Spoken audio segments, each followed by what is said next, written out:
That is why we are concerned as the Supreme Court of Pakistan. Because the object of fundamental rights under the Constitution is ultimately to bring happiness to the people of Pakistan. And that's all we are interested in, the enforcement of fundamental rights. The right to life, the right to a good quality life, the right to livelihood, to all the things that come together to provide the necessaries for a happy life. And not just an individual life. We are talking about a family life. The Constitution talks about in Article 35, which is a principle of policy, that the state has the responsibility to look after the child, to look after the family, the child, and the mother. And we start from that premise as a court responsible for safeguarding the fundamental rights to see that attention is paid to this priority. It is in this context that I am a guest with you today. This conference has been organized by a very dedicated team of workers, officers, and concerned citizens under the leadership of the Law and Justice Commission represented by Ms. Rifat Bhatt, and with the cooperation of the United Nations Fund for Population, and of course the support and cooperation of the Government of Pakistan. This is deeply appreciated because ultimately, as a judge, I'm not just concerned with looking for right and wrong. Yes, in most cases, that may be something that we are looking at. But what we need to know, first of all, in the context of public rights and human rights, what rights there are that need protection, and number two, how can they be protected? Today, I'm looking forward to the discourse that will take place in the 5 sessions that are mentioned in the program. Of course, there'll be talk about the enforcement of our judgment of 2019, but that's not all. I expect that we will be talking about also the success achieved by Muslim countries like Iran and Bangladesh. How did they achieve that? Why couldn't we achieve it? Both countries are careful about their resources, and yet there was something that they did which managed to receive success, and today I believe they are reversing their policies. And I am thrilled now to discover from Mr. Luab that the narrative today is not population control. It is a concern for the population to be productive so that they can earn their livelihood and contribute to the society and the community. And for that, the requirement is education. But what we need to understand is, how will those goals be achieved? We can't just leave it to the state. The state is already committed with its resources to so many other important priorities. There has to be some other vehicle, some other means of achieving that.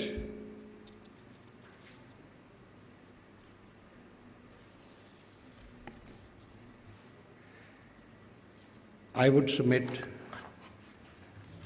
that it's not talked very often about, We just impose things on the government, expect them to do everything. We have to involve the community. We have to involve society in contributing. If you recall the verse from the Holy Quran which was read by Maulana Sahib,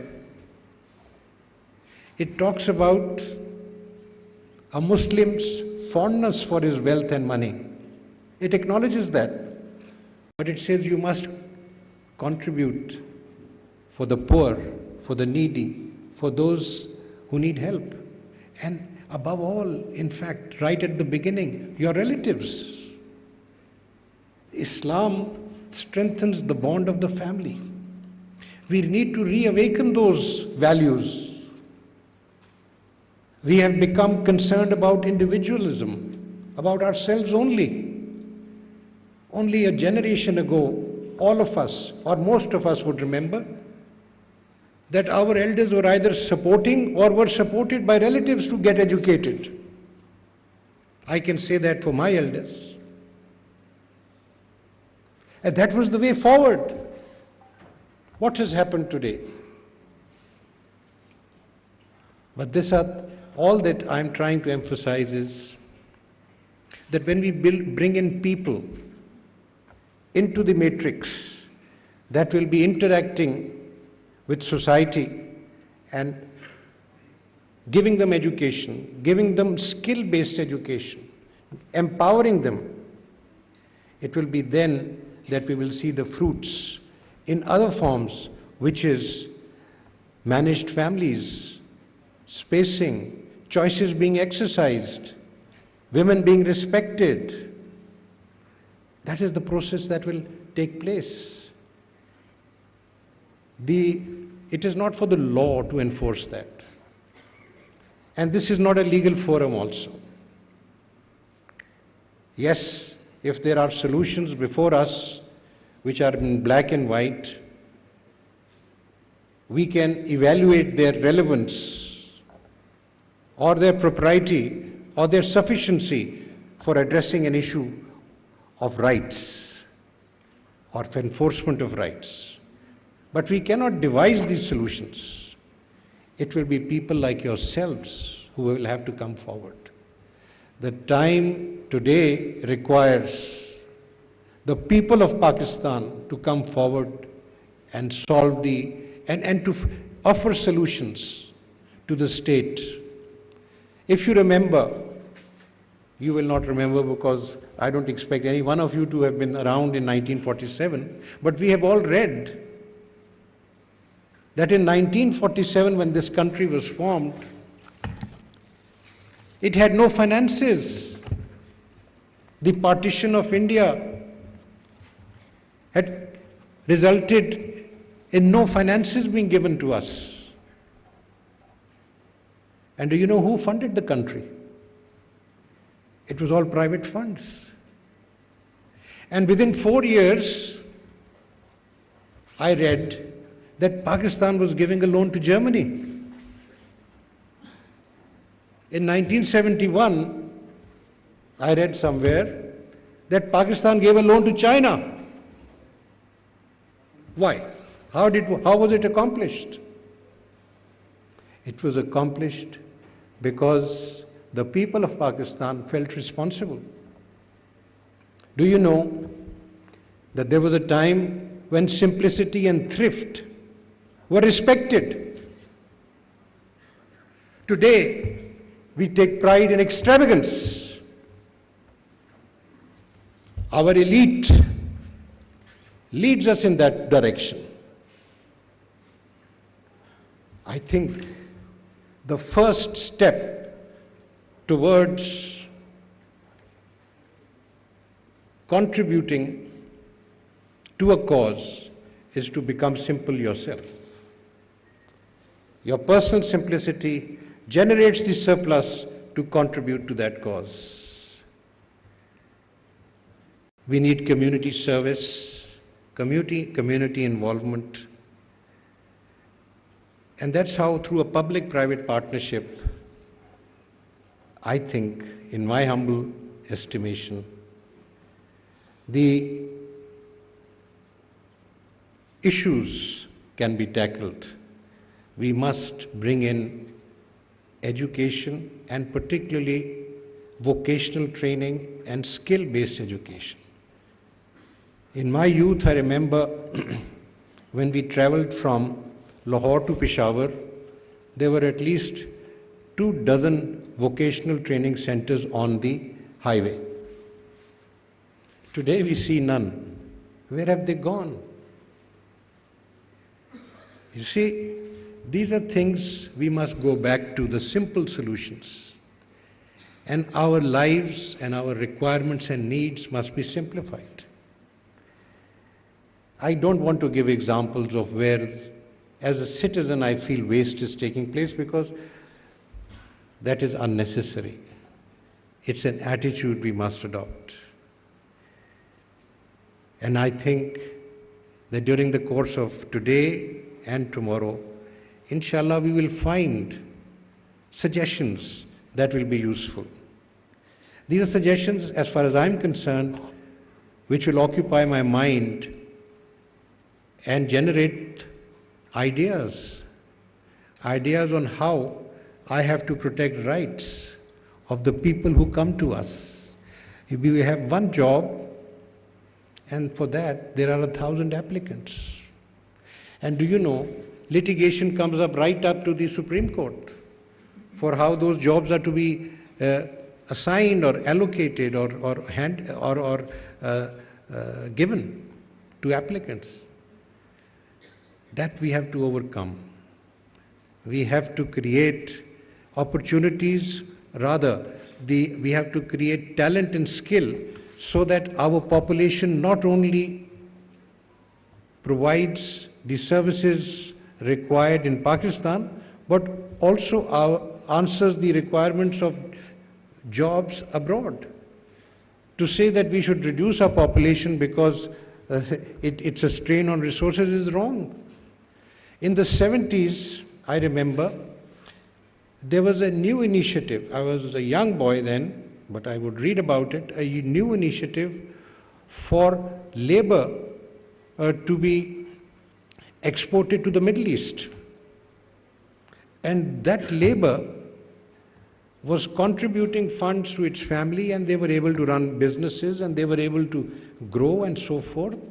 It was a remarkable experiment. And to this day, that cycle continues, but it has diminished because the level of skills has not improved.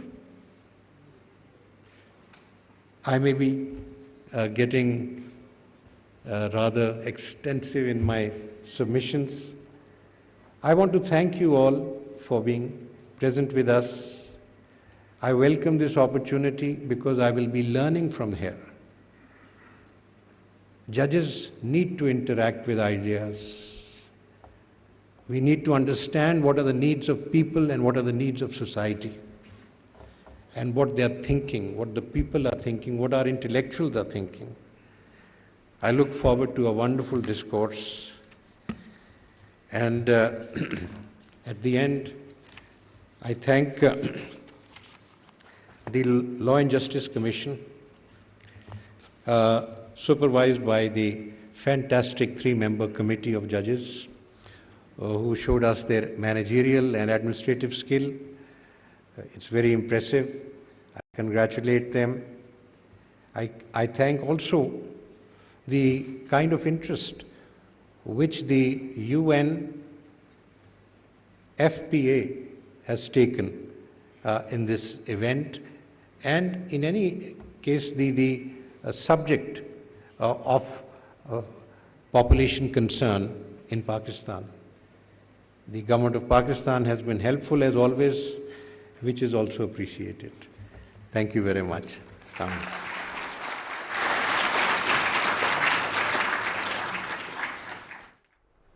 Chief justice of Pakistan justice Umar Bandial का कौमी conference से खिताब। आइन में बुनियादी हुकूक का मकसद अवाम को खुश रखना है। फर्द की खुशी खानदान की खुशी में मुज़मर है। माँ और बच्चे की सेहत और बुनियादी ज़रूरतों का ख्याल रखना रियासत की जिम्मेदारी है। उन्होंने मजीद कहा कि आबादी में बेहंगम इजाफे पर काबू पाने के लिए जाम हिकमत अमली की ज़रूरत है। इस हवाले से अक़वाम मुत्तहिदा समेत मुतादिद इदारे हुकूमत को मुआवनत फराहम कर रहे हैं। बांग्लादेश और ईरान ने बढ़ती आबादी पर कैसे काबू पाया, ये हमारे लिए केस स्टडी है। नाज़रीन, पीटीवी न्यूज़ से फिल वक्त इतना ही।